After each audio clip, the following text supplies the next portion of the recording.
Well, there is no denying that these are uncertain times when no one has a clear answer about how much impact has coronavirus had and will have in the times to come. Let's do a three-point analysis to find out what should be the strategy of investors in such times. 1.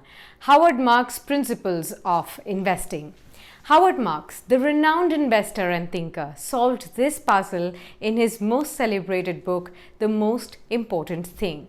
He says value investors buy stocks out of conviction that the current value is high relative to the current stock price. Growth investors, on the other hand, buy stocks because they believe the value will grow fast enough in the future to produce substantial appreciation from the current stock price. His technique of combining the best of both these approaches is what one needs to really focus on. 2. What is value investing?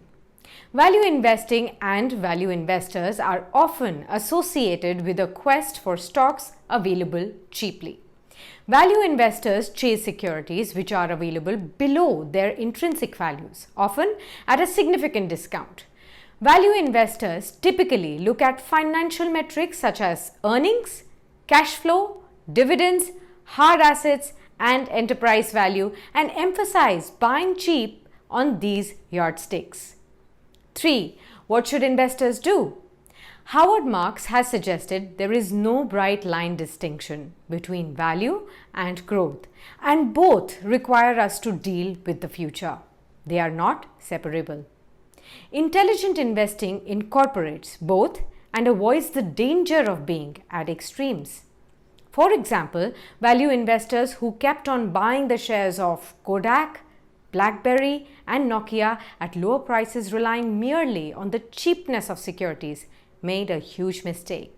In a falling market scenario like today, such stocks may look like value, but in reality they could be mere transitory value traps. The other end of the debate is buying something which offers growth in terms of a bright future, a huge opportunity and characteristics that a growth investor would look at without paying much attention to the quality of growth and the margin of safety. Now, noted investor and author Lawrence Cunningham has said that growth adds value only when the payoff from growth is greater than the cost of growth. Growing earnings don't always mean growing value. Growing earnings can also mean growing expenses at times, which perhaps are growing faster than the revenue.